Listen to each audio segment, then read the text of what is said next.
Getting some breaking news now out of the White House. We're learning that Labor Secretary Alex Acosta has resigned. This is something that perhaps doesn't come as a complete surprise.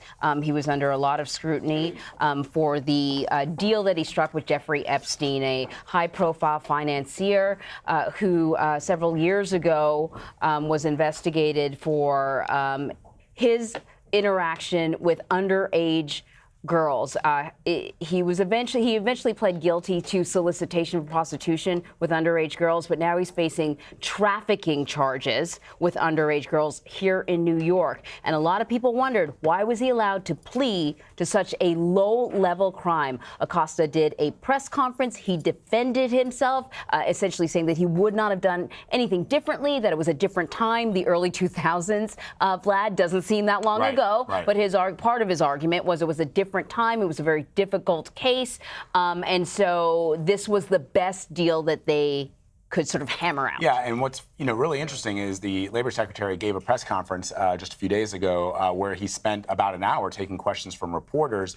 By all the reporting that we had from our Ben Tracy and others, the president was relatively pleased with his performance. In fact, the reports out there were that the president encouraged Alexander Acosta to go before reporters and to sort of stand there and take questions. He answered those questions very calmly. But the reporting also was that a lot of people felt that he was not going to be able to last or to survive this controversy, simply because, for a couple of reasons. One, he doesn't have that close of a relationship with the president, number one. Number two, in other words, he wasn't with him from the very beginning as a strong supporter.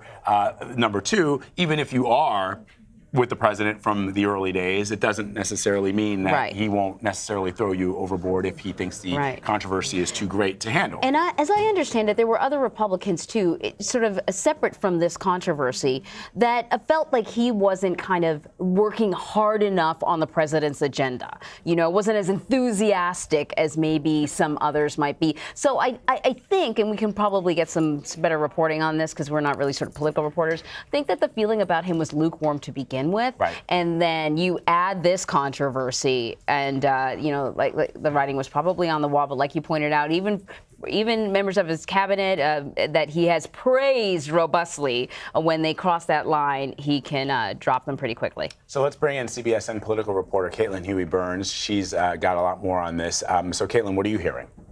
Well, this comes after that lengthy press conference, and then the president switched gears yesterday. Remember, talking about the census, issuing that executive order, so we were all kind of wondering what that would do to the Acosta news. But remember when he gave that press conference, that was really geared towards President Trump, that audience of one that we often talk about. We've seen embattled members of the cabinet come before the media and try to either atone for any missteps or present themselves as in command, trying to signal to the president that they have everything under control. He received a wave of criticism for his handling of that press conference, for not apologizing to the victims, telling them that what his message to them would be to come forward. A lot of them said, well, we did 12 years ago and justice was not done.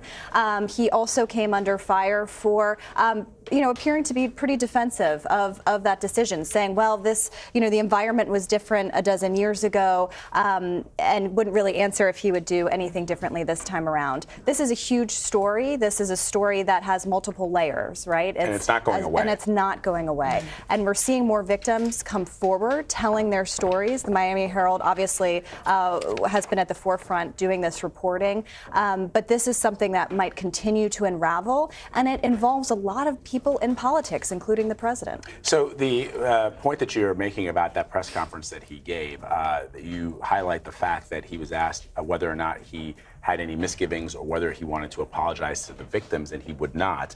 He, as you pointed out, said that it was a very different environment. But, we have been talking about that. The allegations were with underage children. And I don't know what kind of environment he's thinking about back in a dozen years ago, but the law is the law. It was always illegal to do what Jeffrey Epstein is alleged to have done.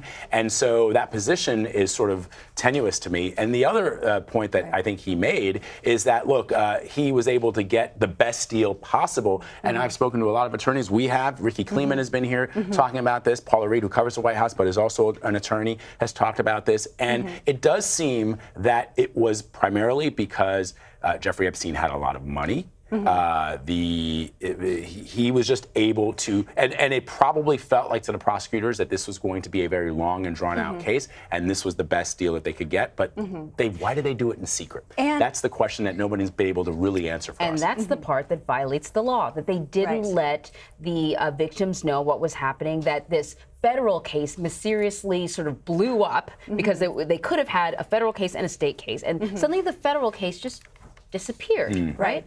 And that's why so many people took issue with his claim that, well, the times were different then, because they said that this was a violation of victims' rights under the law. I think, this is also comes at a time where we have a lot of acting members of the cabinet, right? So my question is, was there anything else going on here? This is a resignation. Did the president want this? You mentioned, and there has been reporting that people in the White House were not pleased with how he was doing as labor secretary, not pleased with the pace of deregulation. Is that part of it? Or is this something that the administration just figured cannot go on, or that Acosta figured would overshadow the efforts of the Labor Department? But this is a huge story because of those elements you're talking about, and especially in this Me Too era, where we've seen the enormous consequences of power against the vulnerable. This makes this story all the more relevant to everyday Americans. This is a story that has multiple layers to it, has been going on for a very long time, and I think really resonates with the public, and he happens to also be at the center. I thought it was really, as I was watching Acosta's press conference, I was considering his desire to speak to an audience of one, which we've seen many times, and how sort of trying to determine what the president would want to hear in this specific situation might be challenging. We know that the president used to hobnob with Jeffrey Epstein, but then the president made it very clear that he had a falling out with him 15 years ago. He wasn't too fond of him, and trying to determine just how to deliver that message that the president would approve of, while I perhaps simultaneously praising the president or whatever, because we've seen that, and we saw William Barr yesterday, would be such a challenge. It's like a no-win situation for Acosta. Right, exactly. And that's why we were kind of focusing on this issue of not apologizing, right? Not appearing to back down from the decisions that he made at the time. And I think what's also... But even the president seemed disappointed with the decision that was made at the time. Right, and it also, he was asked what his relationship was with the president. There was reporting out from our own team that the president had asked him to do that press conference that day. And there was this big question about, did the president still have confidence in him? And he said, I have a good relationship with the president. If he feels I'm not doing a good job as labor secretary, I serve at the pleasure of the president. Well, what does that mean, right? What was he disappointed with? And we know that this president watches coverage.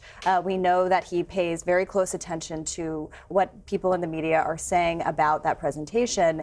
So was that an influencing factor? So let's